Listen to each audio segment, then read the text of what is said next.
Hola a todos y a todas, ¿qué tal estáis? Bueno, bienvenidos y bienvenidas a un nuevo episodio. Yo soy Pablo Castillo, vuestro entrenador de deportes de resistencia. Bueno, como veis, mi voz todavía no es la que debería ser debido a la dichosa tosferina. Pero bueno, voy a intentar contaros lo que quiero contaros hoy en este episodio número 310. Un episodio bastante especial tanto por su número como por el estudio que os traigo hoy. Bueno, es un estudio que he estado trabajando durante casi 4 semanas, muy interesante y que ahora os voy a explicar. Trata sobre, el título, mejor dicho, es la cuantificación de la intensidad en el entrenamiento y de su distribución en atletas de élite de resistencia. ¿Hay alguna evidencia para una óptima distribución de esta intensidad? Bueno, esa es mi traducción en español porque, el artículo, por supuesto, como casi todo, pues está en inglés y pues su título correcto es Quantifying Training Intensity Distribution in Elite Endurance Athletes. Is there evidence for an optimal distribution? Pues como veis, trata de eso y es de una de las personalidades que yo más sigo, de la cual ya también me habéis seguro oído hablar, no sé, en podcast, seguro que sí, pero también en vídeos y demás del canal de YouTube. Eso creo que ya lo sabéis, que tengo un canal de YouTube y que espero que os animéis a visitarlo, que es Correr con Pablo Castillo, si solo me escucháis en podcast. Si escucháis este podcast en el canal de YouTube, pues os lo agradezco muchísimo. Si sois tan amables de dejarle un me gusta o de compartirlo o dejar un comentario, pues os lo agradecería mucho. Pues bien, volviendo al presente estudio que os decía, es llevado a cabo por Stephen Seiler, como os decía, una de las personas que yo más sigo, y Glenn Overy-Cairlan. Este estudio se enfoca, como os decía en el título, en la distribución de la intensidad del entrenamiento en un grupo de esquiadores de fondo junior, pero muy bien entrenados. No os preocupéis que vamos a tener cómo sacarle partido, aunque seamos personas de a pie, como tú y como yo.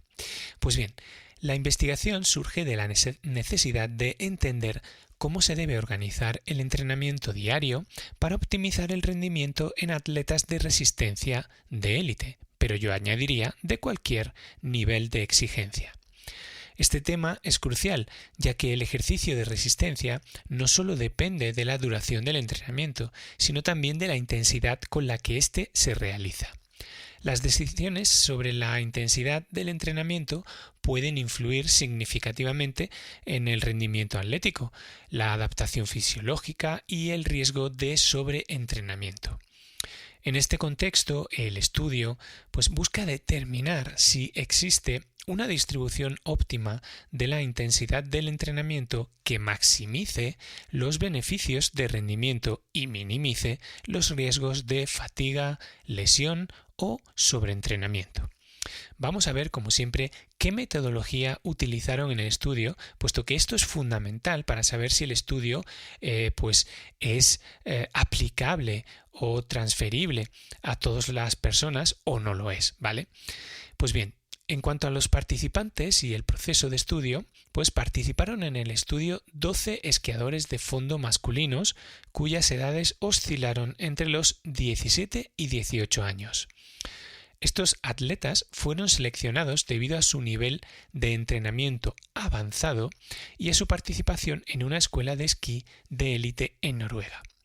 Todos los participantes realizaron pruebas exhaustivas en cinta de correr hasta el agotamiento para determinar sus umbrales ventilatorios, tanto el umbral 1 como el umbral 2, o sea, el umbral aeróbico como el umbral anaeróbico. También se determinó el consumo máximo de oxígeno, el VO2 max, y la frecuencia cardíaca máxima. Bien, estas pruebas se realizaron con una inclinación constante en ese tapiz rodante del 10%, un método estándar en Noruega para evaluar el rendimiento de los esquiadores de fondo. Además, se les instruyó para registrar detalladamente cada sesión de entrenamiento que realizaron fuera de los límites del laboratorio, incluyendo la duración, el tipo de la actividad y la intensidad percibida. Durante el periodo de estudio, se cuantificaron un total de 384 sesiones, de las cuales 37 fueron de fuerza y 347 fueron de resistencia. Se utilizaron 3 métodos principales para cuantificar la intensidad del entrenamiento. Fueron registros continuos de la frecuencia cardíaca, la escala de percepción del esfuerzo percibido o el IPE y las mediciones de lactato en sangre en un subconjunto de 60 sesiones de entrenamiento. Estos métodos permitieron obtener una imagen completa y precisa de la intensidad del entrenamiento de estos atletas, puesto que se les siguió durante casi un año completo. ¿Qué zonas de intensidad se descubrieron o se establecieron? Pues bien, para establecer las zonas de intensidad del entrenamiento se utilizaron, como os decía, los umbrales ventilatorios obtenidos en esas primeras pruebas de la cinta rodante o del tapiz rodante. Se definieron 3 zonas, aunque ya sabéis que yo siempre hablo de 5 zonas, pero para el estudio se definieron solamente 3 por hacerlo más sencillo. La zona 1, que estaba por debajo del umbral ventilatorio 1, o sea, zona aeróbica totalmente, una zona 2 que está entre umbrales y una zona 3 que está por encima del umbral anaeróbico. Muy bien. Estas zonas se basan en cambios fisiológicos específicos que ocurren durante el ejercicio, como la ventilación y la producción de lactato. Pero como sabéis, no son momentos concretos de separación, sino que son, podemos decir, zonas bastante amplias en las que gradualmente se va produciendo ese cambio, ¿vale? Pues muy bien, la zona 1, lo que cuando escucháis mis podcasts podríamos identificar como una zona 2, bien, pues representa un ejercicio de baja intensidad donde la producción de lactato es mínima. La zona 2, en este caso del estudio, incluye una intensidad que ya está a umbral de lactato. Y luego la zona 3 es aquella en cual se produce una alta intensidad de ejercicio y una alta producción de lactato que excede la capacidad del cuerpo para asimilarlo. Pues bien, estas zonas se utilizaron para analizar la distribución de la intensidad del entrenamiento mediante los 3 métodos que os he comentado antes: análisis de la frecuencia cardíaca, intensidad percibida de esfuerzo de la sesión y mediciones de lactato en sangre. Muy bien, pues ahora que hemos un poco descrito cómo fue la metodología y demás, vamos a ver qué resultados se obtuvieron. Vamos a ver primero la distribución de la intensidad que se descubrió.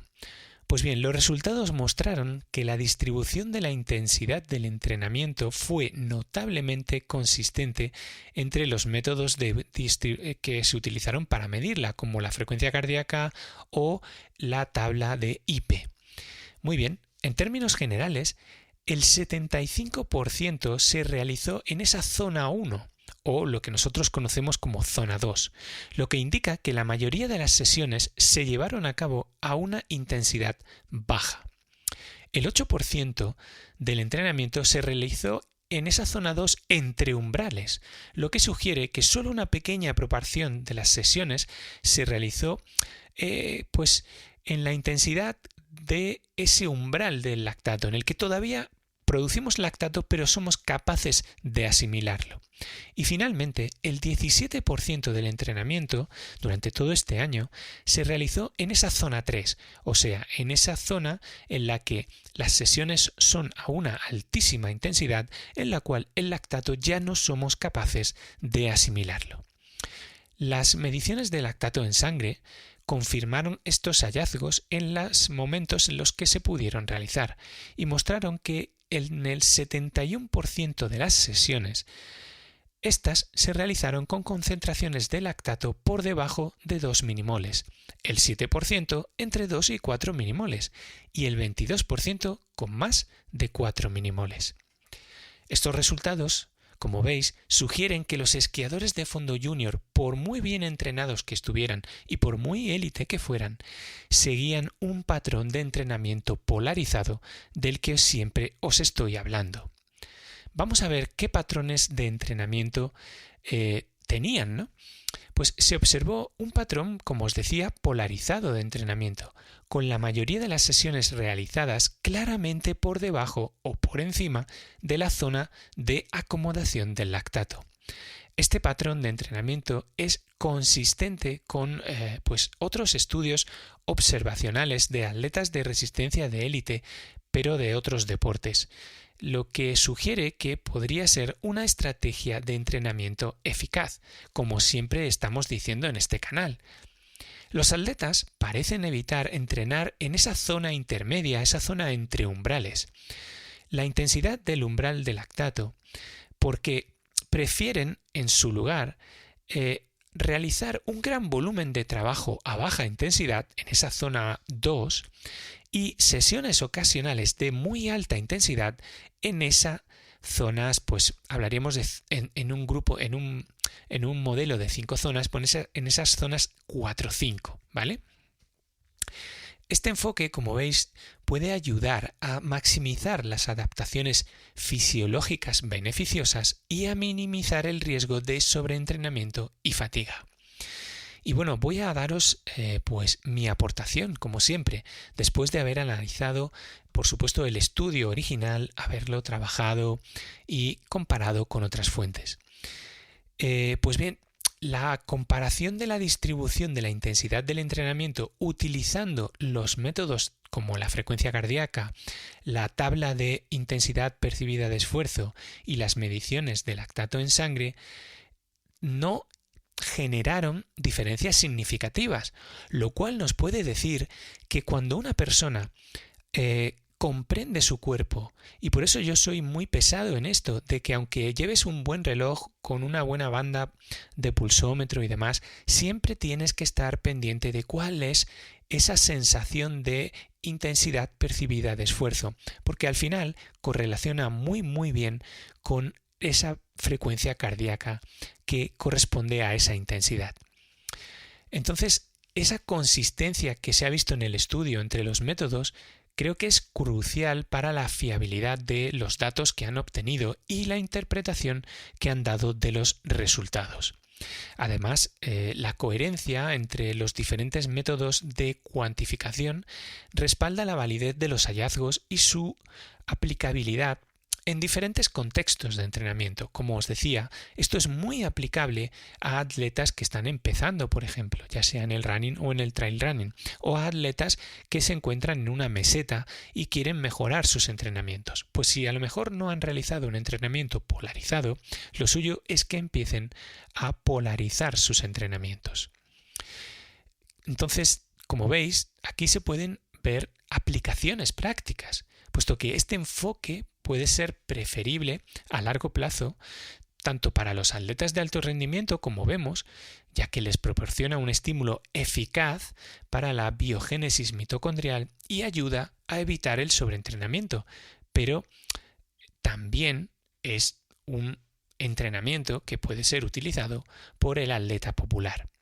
Además, es interesante que la distribución de la intensidad del entrenamiento puede variar, por supuesto, según las fases del ciclo del entrenamiento, ya que no es lo mismo estar en una fase de ajuste, en una fase de carga, en una fase de descarga, en una fase de cercanía o tapering a una carrera y demás, ¿no? Entonces creo que futuros estudios deberían investigar estos cambios para poder optimizar aún más estas estrategias del entrenamiento polarizado a lo largo de toda una temporada. Además, por supuesto, no podemos evitar que tiene algunos peros el estudio, como por ejemplo el haber usado una muestra muy pequeña y el haber usado solo hombres y no haber metido mujeres, lo cual también sería más interesante si hubiéramos tenido, como os digo, una muestra mucho más amplia y una muestra de ambos sexos. Y bueno, para terminar, sí me gustaría decir y recalcar que bueno, se ve claramente cómo el estudio concluye que la distribución polarizada de la intensidad del entrenamiento, con esa caracterización, ¿no?, de que más o menos el 75% de las sesiones lo hacían a baja intensidad y más o menos entre un 5 y un 7 lo hacían a intensidades intermedias y un 20% lo hacían a sesiones de altísima intensidad, pues parece ser la estrategia más efectiva para los atletas de resistencia, ya sean de élite o seamos populares. Este modelo, como os decía, el modelo polarizado, pues se alinea perfectamente con pues cualquier tipo de atleta exitoso dentro de los deportes de resistencia y puede optimizar no solo el rendimiento, sino también nuestra salud. Y respecto al futuro, creo que, como os he dicho antes, sería necesario realizar pues estudios experimentales adicionales para comprobar esta distribución de la intensidad del entrenamiento pues con otros modelos, con otras fases de entrenamiento, con otros deportes que aunque fueran de resistencia, pero tienen sus peculiaridades. Y creo que también sería interesante que en estos estudios se tengan en cuenta las variaciones individuales en la respuesta al entrenamiento, puesto que esto puede influir en esa distribución óptima de la intensidad del entrenamiento, ya que no es lo mismo cada uno de esos 12 atletas, cómo se encuentran cada día, pues todo lo que les puede afectar para tener una mayor o menor intensidad en el entrenamiento que les toque. La investigación futura, y animo a que los investigadores sigan en ello, pues yo creo que también debería considerar el impacto de pues otros factores, como puede ser la nutrición, como puede ser el descanso, la recuperación y pues cualquier otra cosa que pueda afectar. Creo que de esa manera tendríamos una visión mucho más global de cómo podemos mejorar la efectividad del entrenamiento polarizándolo, pero además sabiendo qué otros factores pueden afectar. Bueno, pues espero que os haya gustado este nuevo episodio. Disculpad mi voz, no consigo que sea la de antes porque la tosferina pues me la ha dejado bastante pues tocada, no sé por qué, la verdad, y como está el sistema público andaluz de medicina, pues no hay forma de conseguir cita con la doctora para que me vuelva a mirar. Pero bueno, intentaremos seguir adelante. Además, con mucha ilusión de traeros siempre estos estudios y estos conocimientos que intento desgranar para vosotros y vosotras. Y dicho eso, como siempre os dejo el estudio en las notas del episodio, tanto en YouTube como en iVoox, como en Spotify y en Apple Podcast, para que podáis encontrarlo y utilizarlo como queráis. El estudio creo que merece la pena, es muy interesante y siempre se puede aprender algo. Y yo me despido, no sin antes desearos que seáis muy felices, que es vuestra única obligación, y que, bueno, si queréis, pues me dejéis un comentario a ver qué pensáis acerca de este estudio, qué pensáis acerca del entrenamiento polarizado, si lo practicáis, si no lo practicáis, y por supuesto podéis también enviarme un correo a pablo@pablojcastillo.es y estaré encantado de responderos cualquier duda que tengáis acerca del entrenamiento o si queréis que os entrene. Sin más, nos vemos, nos escuchamos en un próximo vídeo o en un próximo episodio del podcast. Y bueno, ya estamos en verano, así que tengáis un buen verano y que seguro que si me estáis escuchando desde la playa o desde cualquier lado, espero estar amenizando vuestros momentos de relax y de descanso. ¡Hasta luego!